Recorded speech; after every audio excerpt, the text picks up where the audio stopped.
My name's Neil Berry.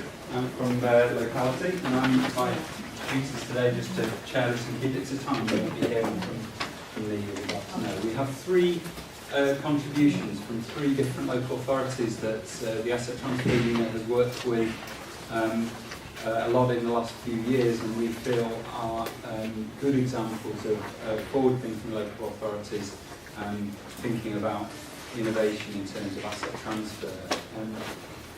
It's surprising, I think, to us that we're already at the point where we're starting to think in terms of innovation with asset transfer. It's only 3 or 4 years, really, since asset transfer was a fairly alien concept, and to even be talking about it, referring to it in itself was something that was innovative. But it's a mark, I think, of how quickly and how far the agenda has moved in the last few years, as Steve said this morning, that already we can be thinking about, okay, where do we go next? Where do we go next to innovate in relation to asset transfer? And that is the purpose of today's workshop. What we're going to be doing, we're going to hear very briefly from each of the three local authorities that we've got. We're going to outline why they feel that they're offering some innovation and leadership in relation to the asset transfer agenda. But then we're going to open it up and actually, initially for some questions to the speakers, but then we're going to invite a bit of discussion in the room about where the future challenges are going to lie for community asset development and asset transfer, and what local authorities in particular need to be doing to stay ahead of the game and ahead of the curve on asset transfer. So that's the plan. The three local authorities we've got. We have Calderdale Council. Yeah. Okay. So Sarah and Sean from Calderdale Council. Obviously Calderdale, where we're based here, hosting today, and transferred this building, or the building near to this, where this annex was built adjacent to. They're going to be talking about transparency and getting the message out about asset transfer to the wider community. Then we're going to hear from London Borough of Lambeth, who are going to be talking about community engagement and the relationship between asset transfer and other community services and community-led commissioning. And then finally we're going to hear from Worcestershire County Council about whole town solutions to asset transfer, and asset transfer look from a whole town perspective. So those are the three different angles that are different about these authorities. They're going to talk for about 5 minutes each about those topics. So we're going to start with Calderdale, with Sian. I'll stand up so you can all see me, and slightly weirdly for me, I've got quite a few people here who I know are in Calderdale, and hopefully they're not going to think that what I say is completely ridiculous, which would help them. I'm Sian Rogers. I work for Calderdale Council mainly as a policy and performance manager. And oddly enough, I ended up by being a single point of contact for community asset transfer for a very roundabout route, but I think this is probably partly about why I think it's innovative. You've got a handout which kind of talks through the timeline of where we've been. But we transferred this building after a kind of a really, and some people who were doing the Hebden Bridge experience workshop earlier this morning, talking about that came from a failure. It came from a building in Hebden Bridge, the Adult Education Centre, just over there, near the Central Street, which is probably currently slightly getting anxious about the river levels. And that building was sold without any consultation. It disappeared out from public ownership, and there was a lot of huge unhappiness in the community at the time, to the point that it was actually spotted. And the first picture you've got on there is actually when that building was spotted back in 2005, I think. And then from that point, we had a lot of huge kind of proactive people, mainly within the community, but also from politicians, local politicians, council deputies, who welcomed you here this morning, saying we don't want to be doing this anymore. This isn't what we think is going to get the best value for the community, for the council, for those buildings, and make the best use out of those. And what I'd say we've done that's innovative over the last sort of 6 years since then is that, and I've put it on here, is I think we've been very solution focused. We've trying to work with communities about what is the problem that you've got in the building and within the community, and how can we make that happen.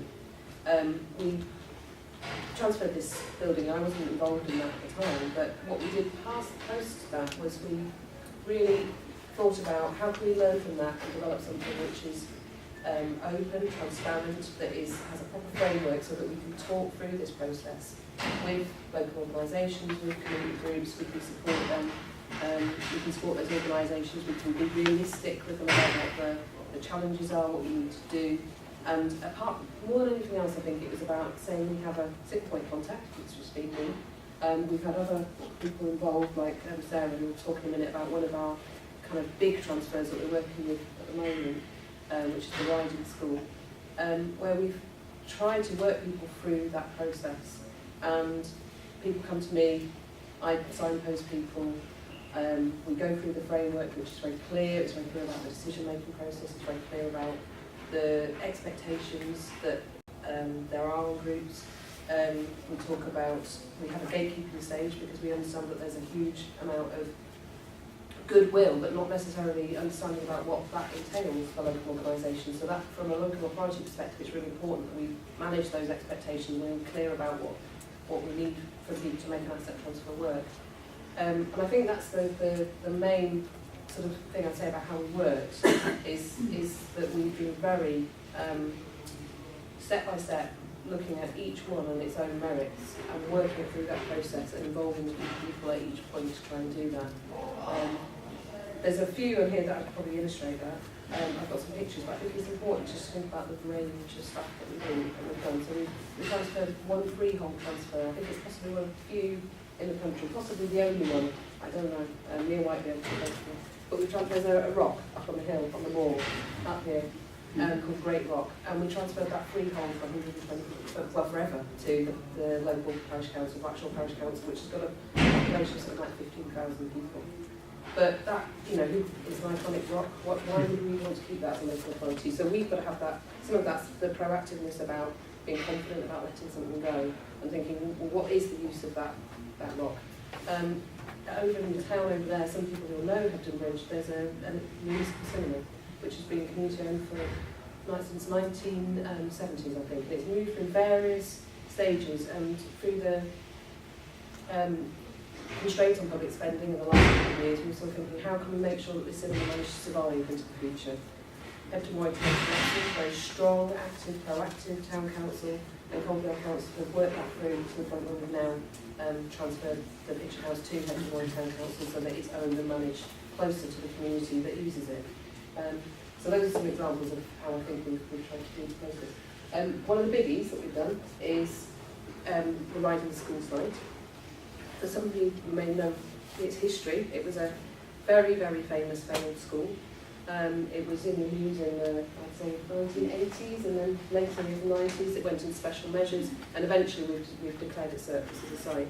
And we've been working with actually the main representative of the organisation in the room, so which we've been working with an organisation, a really new organisation, to transfer that whole site to the community by this organisation. And Sarah can talk about that. Okay, thanks. I mean, just really briefly, some of the things, and I think Sean mentioned about the learning that came out of our transfer of the Hebden Bridge Town Hall. And one of the challenges that was put to us during that process was Andrew Bibby, who led the earlier workshop, at one point called us as a council paternalistic. And those of you who work in local authorities will know that obviously we're very cross about that because we didn't feel we were being paternalistic at all, but actually once we calmed down, that's a really fair challenge for a lot of the ways that we interact with community groups, and I think that the learning from that has been helpful in what we're trying to do with the former riding site and Centre at Three Ways, which is the new social enterprise that's been created to take over that site and create a new identity for it. And the community around there is very different from Hebden Bridge. There's an awful lot of potential, there's an awful lot of some real challenges. It's one of our most deprived areas. It's got real gaps in terms of social capital, and some of the some of the success stories that I've heard so far today, a lot of it has been about the capacity and skills that people already bring to the table as they come together as a group. So somebody who already has the media contacts and has the local authority knowledge, and this isn't an area where those kind of skills and those kind of capacities exist. So it's about how do you unlock the capacities that do exist if that's not what people are bringing initially. And one of the things that, to come back to our sort of core values around the openness and transparency and decision making of the process, was at the heart of the ridings, at the heart of the former ridings, Centre at Three Ways, because we don't refer to it as the riding site anymore, at the heart of that experience is we had a shared objective, which was we wanted to find a community solution for that site, and we came out as a council and we said that publicly, and various politicians kind of pinned their colours to the mast on that and said we want a community solution to this site. What's happened is that it's been a real kind of partnership process of getting to the point where we discover what that solution is. We didn't have the finished article coming to us, and I think that that's particularly true, I think, in similar areas where you have perhaps not the social capital, not the infrastructure, not the level of skills and capacity within the people who are coming forward initially, is that you have to recognise that as long as you all agree what you're working towards, then you can get there, but you might have to discover that together. And I would say that that's been part of the process for the last few years. And where we are now, we're at the stage where we've made the formal decision to hand over the transfer, but that was done at a stage where the plans and the infrastructure and the capacity of Centre at Three Ways was at a much earlier stage than when we've made the transfer in the past. And what that recognises is that we couldn't sit back and wait for somebody to come to us with a solution. We had to actually work with the people who were interested in this to come to that solution themselves. And there were issues about making sure that that was a solution that's owned by the whole community, and that's still part of the discussion we're having about the best way to make sure that that happens. But that's the theme running through it, is we're after the same things, but we might need to discuss the best way to get there. As long as you've got an eye on the prize and you both know where you're heading towards and you agree that's what you want, you can then kind of figure out the best way of getting there. And there are still some things where, we come back to the same thing. We want this community ownership, we want wide community ownership, we want this to be genuinely owned by the people around there. Right, well, everybody around the table wants that. Let's have a different discussion about what's the best way of doing that, what can we do, what can you do, what's realistic, and those kind of things. And so that's been the process, I think, around the ridings, and it has been quite different from what felt to us like and it is, I was going to say traditional model, but like you say, it's not been long enough for there to be a tradition around asset transfer, but it's not a group of people coming to us and us with a finished article and saying, do you like this or not like it? It has been about that. Let's get out there and be open about what we want. Let's have the open, honest conversations so that we can be very frank with each other. And let's find the best way of getting there. So where we are at the moment is that we're on target and on schedule to have everything in place to hand over the keys in September. For me, there's lots of legal stuff, there's lots of technical stuff, there's lease backs and all of this kind of thing. At the heart of it is a joint working agreement that we've said, here are our shared objectives. What we want, what Centre at Three Ways want, what the people of Mixenden and Oldham and North Halifax want, is a vibrant community hub, owned by the community, run by the community, benefiting the community, and I include the council as part of that community, in that community and serving that community for the long term.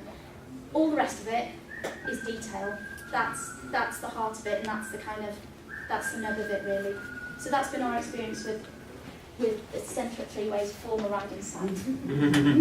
Excellent, thanks so much, Sian and Sarah. Going to move straight on. I'm going to ask you to hold questions until all three speakers have done. You'll see that there's themes emerging between all three, but that issue of sort of proactivity in asset transfer is going to come out in slightly different ways across all three. But I'm going to pass over to Charlotte now, and our colleague Donna from Lambeth. We have some pictures, so I'm going to get out of the way down there. Lambeth, if you don't already know it, the town hall is there and it's made headlines in the past, possibly for the wrong reasons, and we're in very much better times in terms of what the council has been doing and how it's been doing it. London Eye, we're on the South Banks, going through the Oval, right down to the green suburbs. So it's not something that's without its eclectic mix. The communities across the borough live in places that you might have heard of, Vauxhall, Kennington, Waterloo, Clapham, Norwood, Streatham. We're not going to get one solution for the whole of the borough. We're also challenged with the complexity of the population. Over 250,000, 20% comes, goes every year. And you would have heard the number of languages spoken in a city borough like Lambeth. And our schools, I think it's 130 in family homes. That's the diversity that exists in the borough. We're here to answer questions, but start to sow the seeds linked to our assets transfer policy. Yes, we have one. It was written in 2009. We now state very firmly it's not encouraging, it's not working well enough for the job that is ahead of us, so it's under review. We have investment plans. Someone spoke this morning about the need to have investment attached.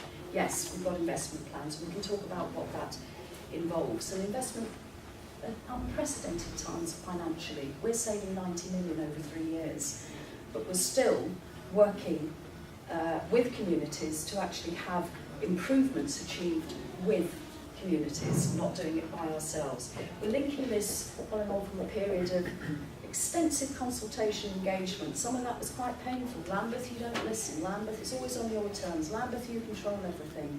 So it was our team, Active Communities, that actually conducted that work and had to confront and then present back within the council and to the communities. Okay, it hasn't been good. We've got to build the relationships. We've got to find a way that we invest better what we have and do more together. And this was before any of the national policies were changing. This was the platform that we had determined was actually necessary for Lambeth to be a more responsive council. We also have built in capacity building. We know it's not just the building that can go. We need to actually support people who are going to take on that responsibility and help them to do that. So attached to that is quite considerable capacity building. So we're in a period now of transformation. Pilots have taken place. We've done a lot of groundwork. Relationships have improved. And now is the time for the community actually to be working even more vigorously, simply because of the challenges that are linked to things like money's coming out of their services, and how do we actually work better together to actually really do what local people want. And I think that is the difference of approach that is supported in Lambeth. I'm going to stop there on the kind of those big messages, and Donna will run through one of our examples that's virtually finished. I'm going to talk to you about the Streatham, Derby and Joan Club, which we now locally call the Woodlawn Centre. Streatham, Derby and Joan Club, organisation for older people, run by older people, been going since 1942, been on the same site since day one. Through a really complicated process, the ownership of the building was transferred back to the council in the 60s, and since then they've not had a particularly good relationship with the council. They basically hated us. In 2005, the chair started negotiations with the council about extending their lease, because they had plans for the refurbishment of the building, and they only had about 5 years left on their current lease agreement. Chair, lovely man, bit competitive, didn't like council officers and had no time for them whatsoever. As a team, Active Communities were brought in to help broker the relationship and ease through the sort of like negotiations about the lease. I was appointed the lead officer for the project.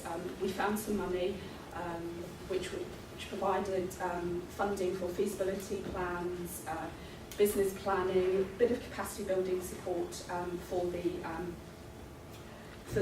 Board of Trustees.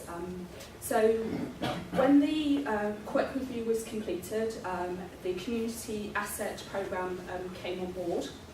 They had a plan. Relationships between the organisation and the council were much better. We wrote their bid to the Community Asset Programme. They checked every word to make sure they were happy with it. And they got £1 million. They were one of the 38 projects. Really happy, were a bit confused to start with because they felt that we'd done something to them when actually all we were doing was helping them deliver their plans.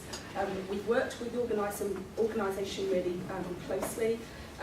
When the chair was taken ill, just as the capital programme started in 2009, I stepped in, I delivered their capital programme, I acted as liaison between the organisation and the Big Lottery Fund who were managing the project at the time. I had the sleepless nights, I made sure that all the numbers stacked up. Since then, they've been able to raise another sort of about 400,000. They are in the next phase of development of their plan, and we are still holding their hand. As part of the work we're doing going forward, they are part of a programme of buildings that we're looking at developing as a community hub. And the relationships are sort of like much better there. In terms of the work that we've been doing at Lambeth, sort of like generally where we are going forward, Smith's work started back in 2006 when we went out and we had like a huge engagement programme. We did 70 public meetings over 6 months.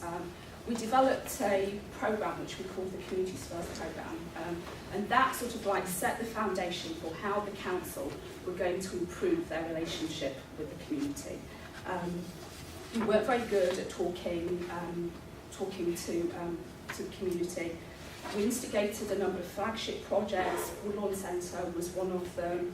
We put in place plans for capacity building. We talked about how we were going to improve engagement. We talked about skills and behaviours of council officers. We've been much more open in our relationships. If we can't do something, we say we can't do it. We don't just ignore the issue. We've also been looking at and have developed a third sector investment plan, which is about getting third sector organisations more sort of like business ready.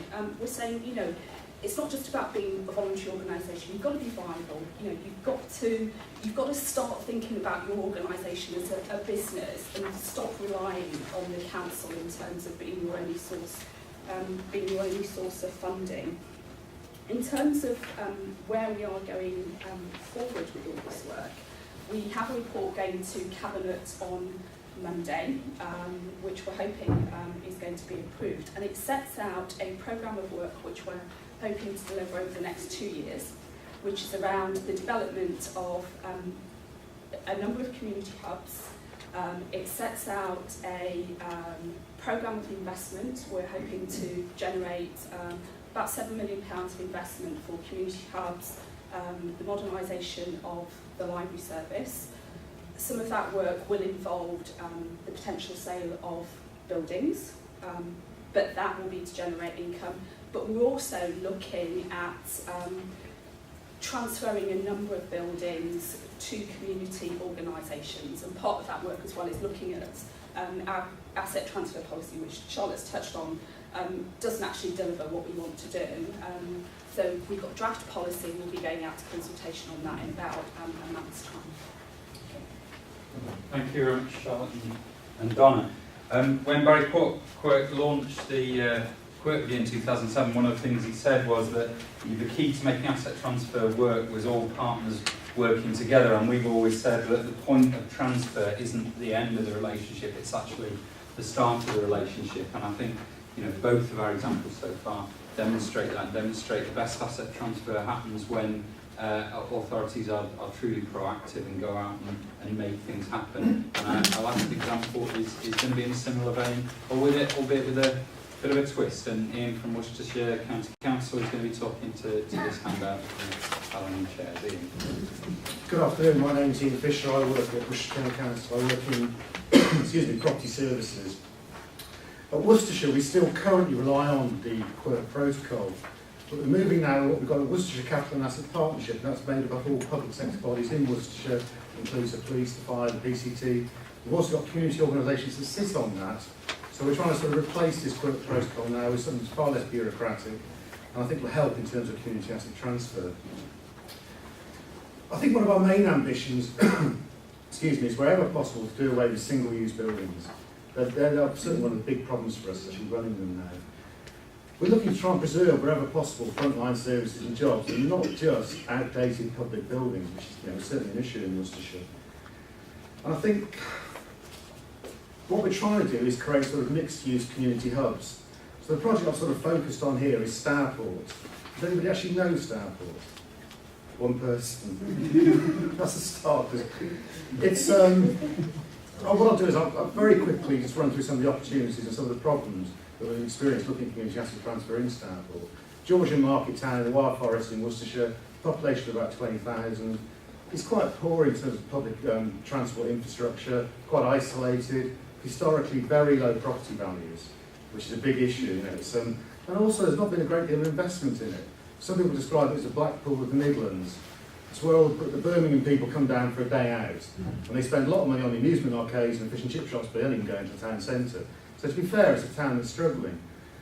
But it's a town, I think, through the Capital and Asset Partnership Group, we've found is very good at working together. So I think the solutions we've tried to find for Starport is everyone literally coming together and trying to find, what sort of solutions we can find in the actual town. I think one of the biggest challenges for local authorities now is the ever-decreasing budgets. Cost of adult social care is rising. Some of the non-statutory stuff, like youth or libraries, there's massive reductions in that. Local authorities no more aren't signing up to long-term leases anymore.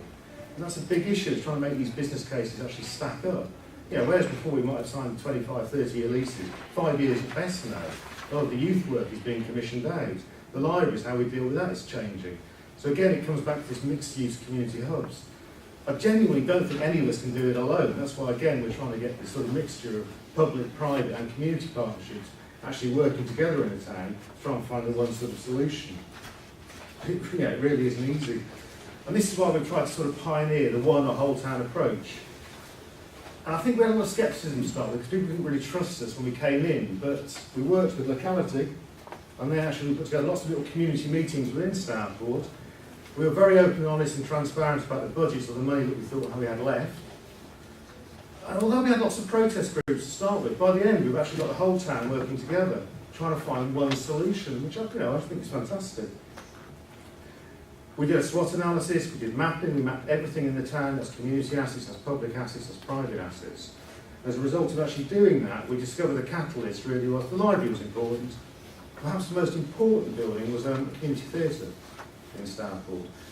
The other issue that we had to address was town centre regeneration. So whatever we did, had to try and regenerate the town centre and get the spend away from the base and the amusement arcade actually into the town centre itself. So Wild Forest now are looking to do a multiple community asset transfer of the Catalyst, which is a mixed-use community hub with an adjoining community theatre, to a holding body made up of Starport Town Council, Starport Forward, which is a local community group, and the Civic, which is a local theatre group. We're actually looking to do a freehold transfer of the building, of both buildings, for £1, which is great. But the biggest challenge that we've had, though, is getting the business case to persuade them to actually do that. And that's where I've worked quite closely in property, trying to work out how we can make this actually work. The transfer is the easy part. It's actually making that work long term is the really hard part. And I think if you got that sheet, I've tried to put some of the issues on this that we faced. One of the best things about Starport was, right at the start, we had this group, everyone coming together, and they signed a confidentiality clause. They said they would not make individual political gains from what was being discussed. That immediately stopped the various parties breaking up, and everyone agreed that we work together for the benefit of Starport, and that's held together. And again, that's been locality helping with that process. But that's been great in terms of this whole town approach. I think the big issue really is community asset transfer is not easy. People are very concerned about taking business loans out. They're very concerned about health and safety, procurement rules, all of the stuff that goes with it. And that's where I think we've been able to help, and again, so is locality. But we're only just getting together with a business case that sort of works. So it's going to make a profit of about £20,000 a year, so it's still quite tight. But you look at community theatres, most of them are running with, making a profit of £5,000 or £10,000 a year. It's not great. But again, if we've got this mixed economy and we are in that building, then our library staff, for example, who will come into this mixed community hub, will actually help the theatre. They'll help with the booking and the marketing and stuff like that. So again, we'll try and reduce some of the staff implications for this theatre group. So again, it's creating this one town, mixed economy approach. We think in the mixed community hub, we've got enough tenants now which will produce an income of about £50,000 a year. So it's got a chance. But again, the politicians are very clear, we've got to break down organisational boundaries. The library works with Job Centre Plus, works with the charitable organisations, works with the theatre. It's a whole breaking down, open plan, everyone working together. And so far, hopefully it will work. I think I've had to try and persuade the county council not to get too hung up on capital receipts. So in Stafford, that's not a particularly difficult thing to do. There's no one who buys this stuff anyway. But I mean, the revenue savings can often far outweigh capital receipts, particularly in a town like Stafford. I mean, the one building that we're going to come out of, the trouble is all the buildings in Stafford were built in the 1960s. They were built after we won the World Cup. It was some sort of celebration. Never happen again, though, will it? But they are really struggling. Our building has got a maintenance backlog of £1.5 million, which gives you an idea of some of the scale. So we've got to, we're rationalising from 5 public buildings down to 2. It's getting everything into these 2 buildings. It's creating this mixed economy one town approach. Like I said, the capital receipt we might get from county buildings is 400,000 or 500,000 if we're very, very lucky. But the revenue savings could be 200,000 a year.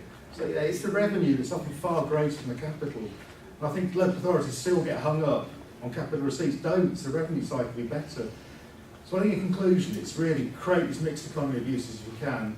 But I think you've got to stay as a partner in the local authority. I mean, certainly Stafford Forward has been very grateful for our support. We've stayed with the project. It's not easy, but it's quite nice because my other job is just getting rid of everything. So it's quite nice when we're producing something really quite positive in Stafford. Because everything else is being rationalised and sold off. So I'm really enjoying community asset transfer, though no, it certainly isn't easy. Thank you, Sean. Thank you very much. Thanks to all our speakers. I'm going to open it up now initially to any questions that you've got of any of the 3 authorities, and then we'll have a little bit of discussion in the time that's left about where people think the future challenges are for local authorities. Question here? Yeah, I have to say I've actually got 2 hats. I'm the Business Development Manager for Baker Consulting Trust. I'm also a Borough Councillor and a member of the Cabinet. And I just wondered across all the local authorities, obviously this sort of work takes quite an amount of staff resource time to do it properly, the consultation process, and not just the consultation process that any council would actually go through, but it's developing resource, developing community resource. How did you manage to make a strong case for that within your authorities at a time when resources are being pruned and pruned and pruned? Shall we go? Well, I think that for Calderdale, one of the issues was that there was strong political leadership on that, and that was a huge difference for us, was that because there was strong political leadership on this, and there was also very strong senior management leadership on this, and the early success of Hebden Bridge Town Hall, and that kind of being perceived regionally as kind of taking a step ahead of maybe some of the other larger metropolitan boroughs that are around us, I think helped to kind of create a bit of a buzz that it kind of justified itself. It was very easy then for other people to see why that was happening. But I do think that so often comes down to that leadership. So can I add another thing to that, which is, and Sarah is kind of understanding what her team does. So my role is kind of a corporate or strategic role. Sarah manages neighbourhood coordinators, amongst other things. And they've had their role, they've been going through many reviews, as every local authority has recently, and structures and job roles are changing a lot. But one of the things that we've done, which I think has helped enormously, is that we found a way of restructuring people's roles and Sarah's too, so that we have a neighbourhood coordinator in most I'd say, is it per every 2 wards, I think we Yeah. cover. So for this, it's for the whole of Hebden Bridge and Livenwood, which is the next village along. And they do all sorts of things, but one of the things we've got them doing is talking to organisations about community asset transfer. So they don't do this is the framework, they don't make any decisions, but what they can do is they can provide a bit of support, they can start kind of putting tentacles out, they can start talking to other organisations, link organisations up together, signpost, talk to people like locality, work out if there's funding opportunities. And it's not really about making a case for it, but building it into people's existing roles. So we have people who do that kind of community support officer or community development officer in older fashioned structures, and it's saying, well, this is part of what this is about now. I think that's So their kind of core objective is about basically that at the heart of it is enabling communities to respond to their own problems, and sometimes that means helping people to find the right bit of the council, sometimes it means joining up council and other services, sometimes, and the asset transfer would be a good example, sometimes it means just putting in place the things that people need to be able to respond to those challenges. Well, that's why I'm kind of rudely looking at my phone all the time. So today, but what they're doing is they're running around with sandbags, and there's an element of that kind of on the ground enables you to have that response on a smaller scale, I think, than some of the things that Lambeth was describing in terms of what you were able to put in, but certainly some of that catalyst thing, and seeing that as part of a wider picture, that it's not about building, it's about community. It's just that today's tool is a sandbag, tomorrow's tool is a building, and that's... And where they work, where we get them working is where we've got that whole approach. As the one town, the one community, the one objective. And the set of people who support and help that, and that could be a council officer, it could be the director, it could be the volunteer who's fantastic, who kind of really makes it their goal to make that happen. I think it's a real common thread, I think, for all of them. I mean, we can't afford not to do it, really, which is... Well, we all know that. I think we're sort of, even on... Yeah. They're looking to community asset transfer this building in Stanford, but we're still supporting it, we're putting all the project management stuff in place to actually help them. We're not charging them for that.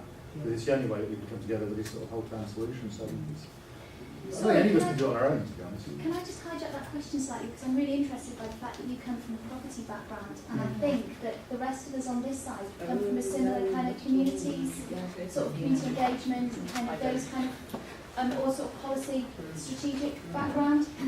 And I'm really interested in the fact, and I don't know how many other people where this agenda is led by their property. And I'm really interested in that as a different approach. We've been interested in that from day one. In all the local authorities we've worked with, we've found that we've either been asked to work with sort of property management, asset management departments, or communities departments, and whichever you do, you've got different issues. And you've got to bring those people along as well, and it is about embedding it and it becoming across the authority. For me, we have got other places. We've got sort of Neil here from Leeds, and we have got some places that have said, you know, this is really important. We're gonna have a community asset officer, community asset transfer officer, which is great, but then it's in danger of then sort of pigeonholing it, and that person then has to wage their own internal battles to raise the profile of that, whereas in other places where there isn't resource for that specific staff resource, it has to become a shared objective.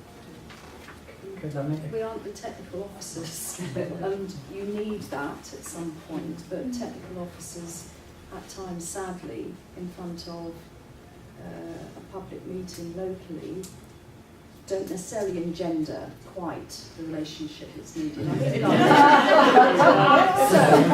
So others, and you heard us both say we weren't doing it well enough, and so we were set out. It not a hand-picked team exactly, but we'd come from backgrounds where going out and working more closely and sincerely built the relationships. And where did we get the authority? We finally have this shopping list. Do read communities first, because it actually says it's compelling. You have to stop what you're doing and do things very differently if you need, if you hope to achieve X, Y, and Z.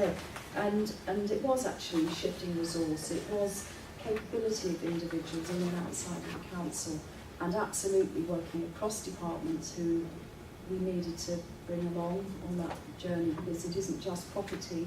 You then move into a whole host of other areas where apparently we were sending people out who weren't actually, developing things in the right way. And it follows on from floods. Where were we last August, where part of London was in such distress? Our contacts, our work were extremely helpful. We are connected, and so there is a very kind of trusting and supportive two ways. We were on the phone, are you all right? Can we do anything? How can we help? And we're on call 2012 as well. Martin Conway from Acumen Trust in the North East. It was interesting your comments about how you've embedded sort of your community development ethos in both authorities, because I'm working with a number of small VCS organisations across the North East, and it's quite evident. I think it's probably because the accountants have taken over at the town halls. Swathes of community development support had traditionally been there, and many of those authorities have been leading the lights for years. It's just gone. So I do worry how many of the North East authorities could sort of pursue some of the asset transfer when traditional community development sort of being cut to the bone. You have to make the case for it ultimately paying for itself.